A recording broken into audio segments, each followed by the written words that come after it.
up? I know it's been some time, but I am back, hopefully, to be reviewing some future pop culture stuff, mostly Marvel, DC, Star Wars, all that stuff. But today, I want to start with a show that came out today. The new Spider-Man show, which is called Your Friendly Neighborhood Spider-Man. I can't get into much detail on like who directed what, who was cast as who, but I'm gonna try to give my review of this show. They dropped the first 2 episodes. I don't know what time. I would assume somewhere between 12 o'clock and 3 in the morning, Eastern times.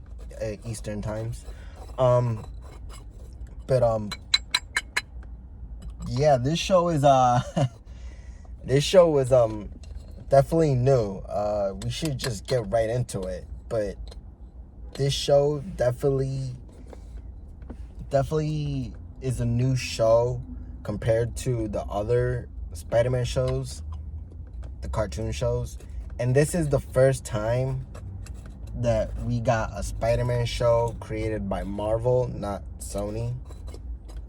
So that was interesting to see because, I guess they can use other Marvel characters, but they've kind of used other Marvel characters in other Spider-Man shows. So I don't really know what much of the difference would be other than maybe budget-wise, which I don't understand why they couldn't keep it like... I understand they're in a new some new generation where we're using computer art like they did with the What If series, like they did with X-Men 97, and now with this Spider-Man show.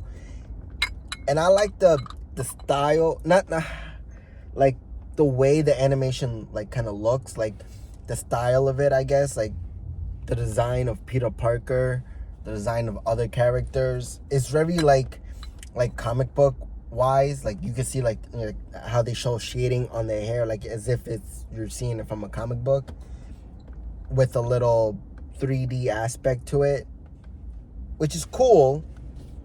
I definitely like that. And it was moving a little slow, I felt like, at some points. I don't know. But and you would think a lot of people have issues with the animation, but you actually kind of get really used to it. Like, it's not as bad as people are really making it out to be, whatever. Because they were fine with X-Men 97, they were fine with What If. I see how this is a little different from those, but it is, is basically the same thing. So, with that being said, they got these new, I wouldn't say new characters, but new characters, I guess, in the life of Peter Parker. And I haven't read much of the new Spider-Man comic book, so I haven't really know if there's changes in what they've done with the character, as in love life, maybe, because I understand this is like a crush, but I never seen Peter Parker interested in a girl named Pearl Pagan, something like that, which I did some research on a little bit of these characters that I was interested to know about. Like Pearl, she is apparently some sort of hero. I don't know if she's a hero, but she has these powers where she manipulates water, apparently. Doesn't sound that far off from being a Atlantean, maybe. I don't know, but she wasn't born with these powers. Like, she's not like a mutant or some shit like that. I think some accident happened that caused her to get those powers. And yeah, whether or not we'll see that happen in the show is interesting. And some people are just also like, what a waste of a character, kind of. Where I'm just like, if you're gonna stay true to that character of Pearl having her water powers or whatever, then whatever. Like I said, this is the first 2 episodes. I think they supposedly confirmed for a second season, I think. Like, it's already in talks, already in the works or some shit. So we'll see how that lasts. But as long as they end up putting in Mary Jane or Gwen Stacy in that shit, you know, I'll be more fine with that. But I also get that this is Peter in his freshman year. So, you know, he's gonna experiment with other love interests, I guess. Other friendships like Lonnie. Because I'm like, who the fuck is Lonnie? I thought this was gonna be like another version of Flash Thompson or something. But no, it's some guy named Lonnie, which is interesting because you see like him being a popular person, the cool kid in school, but in life, you know, the cops are clearly looking at him like he's a suspect. Like, you don't see him with a varsity jacket on. Like, you really think this guy's gonna be? I mean, I don't know. It's they put in some racial profiling in this show. They added, you know, today's problems, I guess, into this show, which is I guess kind of not new, because we always had these issues, but I guess it's like a first time for them to actually acknowledge something like this in other characters, and maybe something that Spider-Man could like help with. So that would be cool to see them experiment more with that, because you also wonder, like, what the hell is his story? Like, what's, like, yeah, I mean, they're clearly trying to establish a lot of background information for these extra characters, along with Harry Osborn, who is, he's still rich. He's still, I don't know, he almost seemed a little bit like a dork. I'm past the whole whether him being, you know, a person of colored, whatever, like how they changed the race. I really don't care about that. As long as, the thing is I don't get is him and Peter are not already friends. I don't even think they met yet. He met Spider-Man, but not Peter Parker. But I'm just like, all right, they're clearly changing a lot with this version of Spider-Man's origin, because we clearly see him before he gets bit by the spider. We clearly see that Uncle Ben is already not in the picture. Before he gets his powers, Uncle Ben already died, which is like, what the fuck? Like, isn't this, I mean, doesn't he die because Peter had powers and he like didn't do anything to help him, which, you know, made him get the whole with great power comes great responsibility thing going on. But without that, it's like, does he know this lesson yet? And if he doesn't, will we see this lesson with probably Aunt May or maybe someone else? It would be very interesting to see him learn this lesson in a new way, I guess. With great power comes great responsibility, because he gets bit by a spider and all of a sudden he just wants to help people. I mean, who wouldn't if you had powers? But yeah. And he also added Nico Minora. Was that her name? I think so. She's a girl from, if you know the team, The Runaways, she's from there. Have you seen the show? Amazing show. She's in there also. She's what is she? She's a lesbian in that show, which obviously I think they gave a little hint in the show, in the Spider-Man show, that she was also a lesbian, how she wanted to also be with Pearl or some shit. But I think that was always a thing about her. Although in the Runaway show, she ended up with someone else. I forgot her name. Another person that had powers. I'm lost in names right now, but yeah, that's really cool to see her in the new Spider-Man show, because I'm kind of hoping that she also will get her powers. We're seeing a lot of extra characters that don't have their powers yet, that we will possibly see them get their powers, and I really, really hope that becomes a thing, because it would just make it for good origin story, I guess, to see these other characters get their powers and to see them work with Spider-Man. Like, to see some good team. I mean, they kind of did this in the Ultimate Spider-Man show where he went to high school with Luke Cage, the White Tiger, and Iron Fist. So they're clearly doing that with this, with him in this, at the Oscorp lab. They got 3 other students in there that apparently have powers or tech. The first one being Amadeus Cho. A lot of people know him because he was in other Spider-Man series. I think he played like a smart version of Hulk. Another he got infected with the Gamma, become another version of Hulk. There's another version where he had the Iron Spider-Man suit and did something with that, which hinted at him going to robotics, which made me think like, oh, he's going to robotics. Maybe he'll end up building a suit and he'll be the Iron Spider-Man or some shit. And then we got, what was her name? Jeanette Falcone, something like that. Jeanette Falcone, some shit. And I had to look this one up. The name did not seem familiar to me. I'm like, all right, this is another new character that they just added in the Spider-Man world. And she apparently can mimic anyone's skill, action.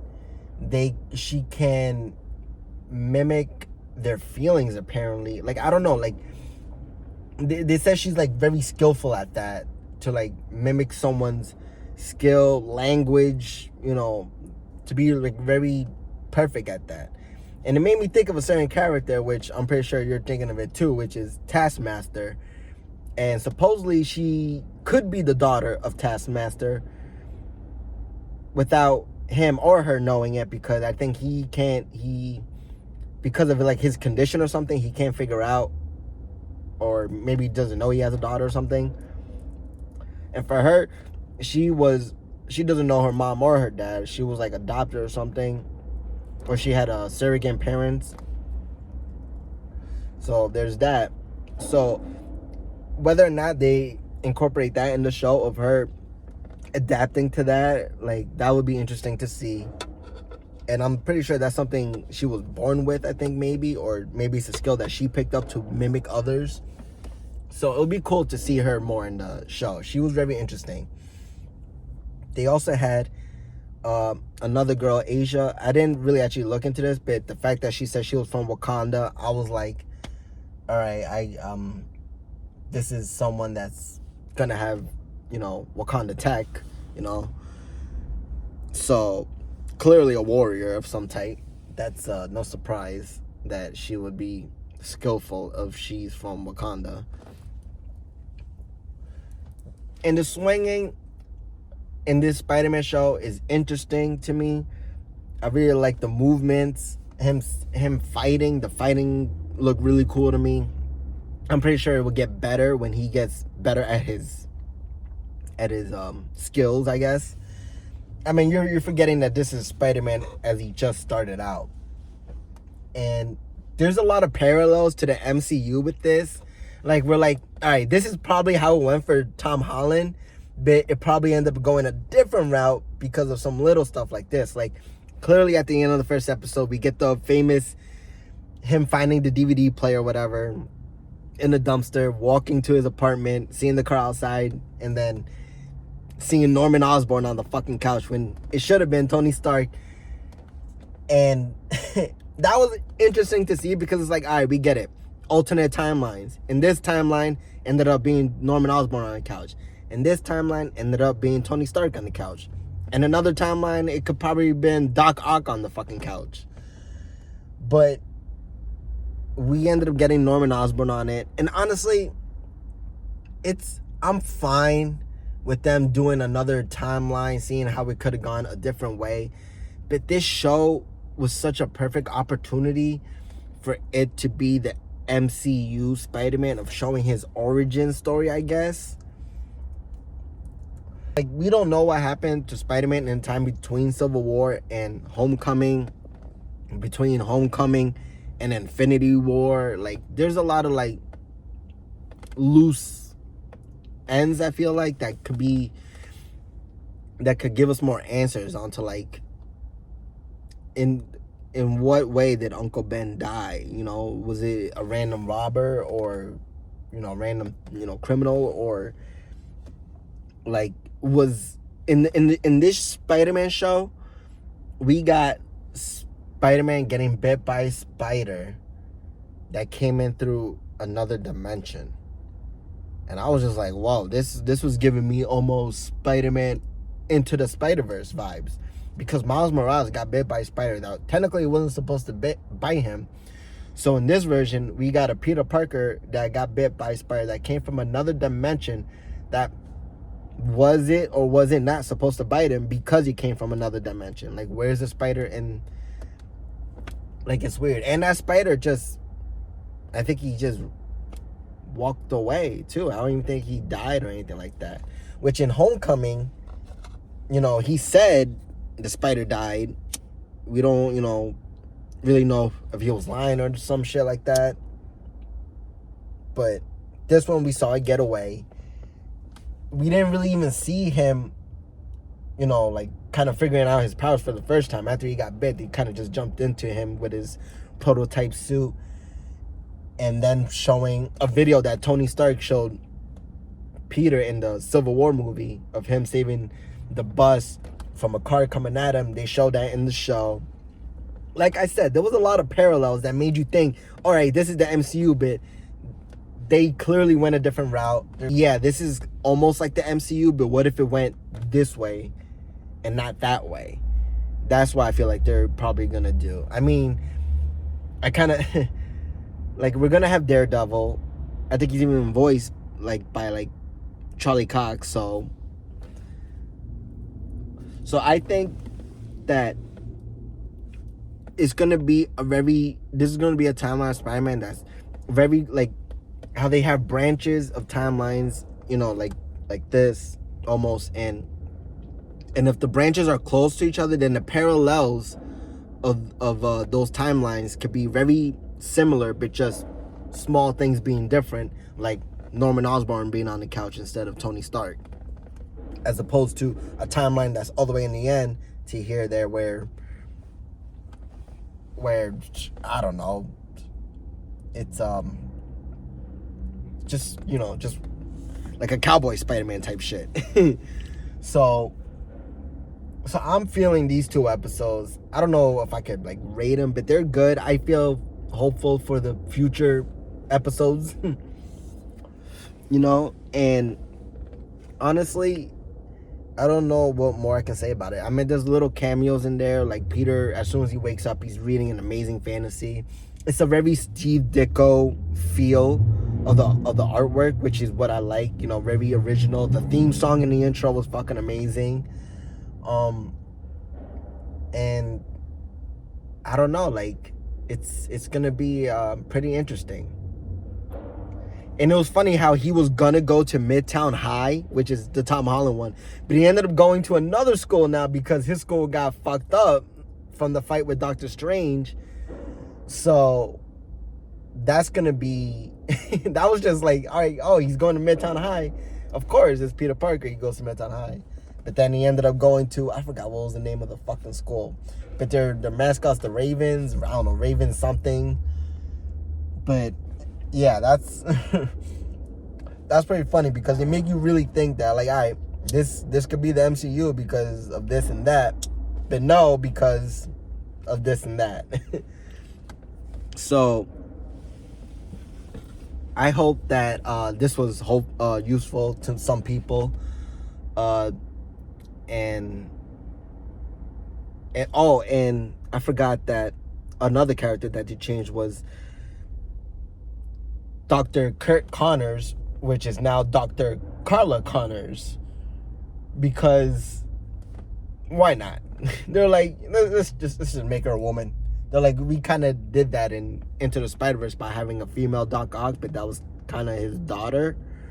So this one is just another version of that, I guess. Honestly, it's the same thing though. Whether or not they change the character to a male to a female, it's gonna be the same outcome. She has one arm. Her last name is Connors. We know she's gonna become the fucking lizard. Like, that's what's gonna happen. She's gonna be the fucking lizard. Spider-Man's gonna have to fight her. Yada, yada, yada. They could make Connors into... They could change that look no matter how many times they want. But as long as they keep Connors as the lizard with the same issue of having one arm and trying to regrow it, which is why he becomes the lizard, or her now. So, interesting. I'm not against it. It's a new take, so it'll be new for me. It's not like I'll be expecting certain things because of these new characters now. So, not to mention he got his identity revealed by Norman Osborn at the end of the second episode, which you're like, oh my god, yo, this, like, I'm starting to see Peter Parker really be careless with his identity every chance, and it is becoming so annoying now because I'm just like, do better at keeping your secret identity secret. And the fact that he has Norman Osborn to find out, like, the most shadiest, most villain of villains to even to even find out is like, what the fuck, man. I don't know how he's gonna walk away from that, where Norman Osborn is always gonna know who he is. So yeah, let's hope next week will be even more intense, especially because they're going to be dropping 3 episodes next week, and then the next week another 3 episodes, and then next week season finale with 2 episodes. Awesome. I just really hope I see a good comic accurate Spider-Man suit. You know, I love seeing this new version of her prototype. He had like canisters, whatever, things to really make it somewhat realistic.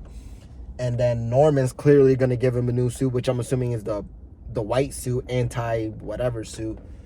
And I feel like they're going to wait till the very end to give him his original red and blue suit, but I hope not. I really want to see an original suit, just, you know, maybe a little different modifications on it, but honestly, just want to see the red and blue. Give us that, at least. So, I hope this review was good. I really love the show. I hope both, you know, everyone enjoys both episodes. The voice actor, really good. He really, I forgot the actor's name. He died a while ago, but he reminds me of the guy. It was a movie called Charlie Bartnet, I think. That kid, he definitely reminds me of that voice. And I was like, oh, if he was alive, he would be a good Peter Parker. Really good episodes that they dropped. So until next time, the next episodes, I'll see you till then, and I hope this was useful to anyone out there, or just entertaining, because Spider-Man is an amazing hero and he's the best. And yeah, so stay frosty.